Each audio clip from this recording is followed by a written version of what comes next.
आज का जो युवा है वो फियर से परेशान नहीं है, वो ओवर थिंकिंग। हमारे पेरेंट्स हमसे ज्यादा ओवर थिंकिंग करते हैं क्योंकि बड़े हमको लेकर। आज का युवा क्या कर रहा है? बादाम का तेल लगा रहा है, बादाम की क्रीम लगा रहा है, बादाम का साबुन लगा रहा है, खा रहा गुटखा। अपने समाज में जाती है तो सब तुम्हारे मेंटल स्टेटस का थोड़ी है, तो तुम्हारी सारी ऊर्जा को खींच लेते हैं। प्रेशर दूर कैसे होगा? इस पे थोड़ा सा कष्ट दो अपना, थोड़ा टेम्परेचर हाई रखो, थोड़ा बड़े पढ़िए, बड़े बड़े लोग, अंबेडकर को पढ़ो, उनका जीवन संघर्षों का, प्रभु राम का जीवन पढ़ो। ये सब संघर्ष, ये सब लोग हैं जिन्होंने जीवन में लड़ाइयां लड़ी है। आपने उनको साइडलाइन कर, आपको तो एक चीज बता दी, twinkle twinkle how I wonder. आप वंडर किए जा रहे हो पूरी जिंदगी में।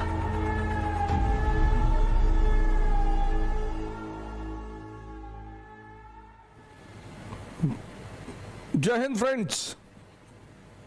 Sir, I wanted to ask how to fight the basically fear that we feel. Like there are not many fears that we face, not only in studies, but in each aspect of life, there is some kind of fear. How to fight that? How to come back? How to have that courage in life? Fear बड़ी प्यारी चीज है। हमने कुछ words को बड़ा negative बना लिया है। जैसे अब बच्चा है 2 साल का, उसको तो फियर होता नहीं, उसे कुछ पता नहीं, उसने कोबरा देखा, जाके पकड़ लिया। वो तो बाद में घर वालों ने देखा तो पता चला कि भैया कोबरा पकड़ के घूम रहा है। लेकिन हम बड़े हो गए ना, अब हम कोबरा देखेंगे तो वो हमारी बॉडी की जो मैकेनिज्म है वो हमें वार्न करेगी, अलर्ट करेगी। That is natural fear. वो अच्छी चीज है। जिस चीज की आप बात कर रहे हो वो फियर नहीं है, वो ओवर थिंकिंग है। आज का जो युवा है वो फियर से परेशान नहीं है, वो ओवर थिंकिंग से परेशान है। ओवर थिंकिंग की वजह यह है कि आज का समाज इतना एक्सपैंड कर चुका है। You are outside your house, तुमको तुम्हारी दोस्त मिल गई कि मैं कल लंदन से आई, क्या लाइफ है लंदन में यार, और मैं तो ये कर रही वो कर रही। आपको लगा हम ही पागल है यार, आईएएस की तैयारी कर रहे हैं। 90s में हमारे पास इतने स्कोप नहीं थे। हमारी जो लाइफ थी वहां ओवर थिंकिंग इसलिए नहीं थी, आपने भी सर देखा होगा, क्योंकि हमारे पास इतने स्कोप नहीं थे। आज तुम्हारी जनरेशन में यू हैव मल्टीपल फील्ड्स, मतलब इतने सारे फील्ड्स ओपन है। तो जब तुम घूम के चारों तरफ देखते हो और तुम देखते हो कि तुम्हारे ही साथ के लोग बड़ी सारी फील्ड में एक्सेल कर रहे हैं, काम कर रहे हैं, अर्न कर रहे हैं, तो तुम्हारा दिमाग भागना शुरू करता है। फिर क्या होता है? हमारे पेरेंट्स हमसे ज्यादा ओवर थिंकिंग करते हैं क्योंकि बड़े हमको लेकर कॉशियस होते हैं। हाँ। एक हमने ओवर थिंकिंग की, हम अपना संभाल लें किसी तरह। हम घर के अंदर गए, मम्मी रो रही है कि वो निशा मिली थी, 20 लाख का पैकेज है उसका। दूसरा प्रेशर तुम्हारे ऊपर आ गया। ये जो प्रेशर हम मल्टीपल फेस करते हैं, तो एक तुम्हारा प्रेशर, एक माँ बाप का प्रेशर। प्रेशर दूर कैसे होगा? इस पे थोड़ी सी बात कर ले। जहां इंटरनल ताकत है वहां कॉन्फिडेंस है। आज का युवा क्या कर रहा है? बादाम का तेल लगा रहा है, बादाम की क्रीम लगा रहा है, बादाम का साबुन लगा रहा है, खा रहा गुटखा।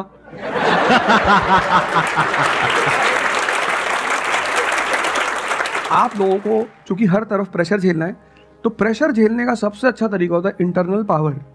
तभी तो मैं जहां भी जाता हूं एक चीज रिपीट करता हूं, योगा करो, ध्यान करो। ध्यान करोगे मन ताकतवर हो जाएगा।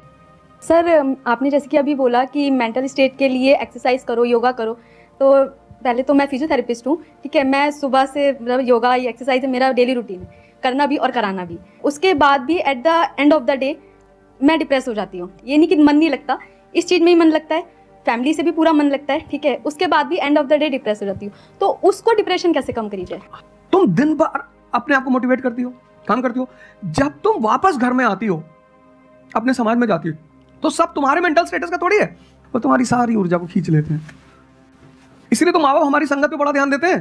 तुम्हें लगता होगा कि माँ बाप कितने बदमाश हैं। माँ बाप भगवान है।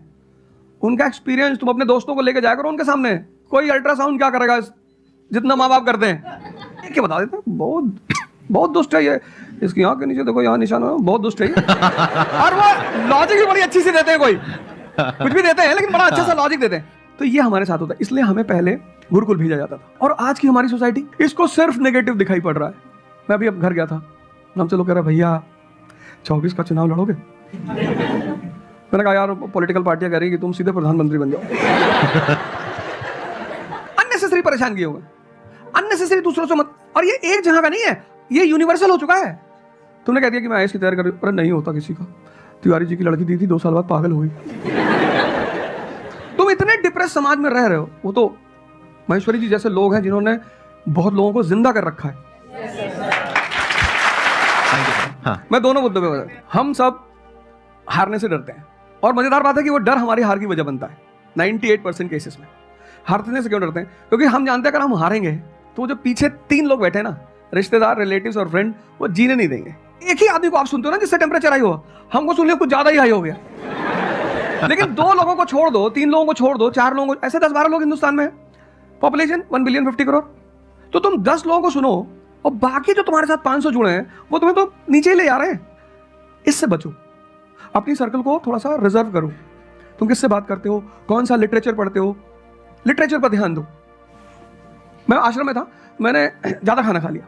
मेरा एक नियम है, नो एक्सरसाइज नो फूड। मतलब अगर एक्सरसाइज नहीं करूंगा तो मैं खाना नहीं खाऊंगा। वहाँ एक बाबा जी, वो प्रेम में उन्होंने घी पे घी डालते चले, मैंने खा लो। फिर वो हुआ कि भाई यहाँ घूमेंगे, चारों तरफ जंगल है, डरा दिया इन लोगों ने। एक बार एक भालू एक आदमी की टांग काट के ले अरे मैंने कहा आज कोई भालू नहीं आएगा, मैं जाऊंगा।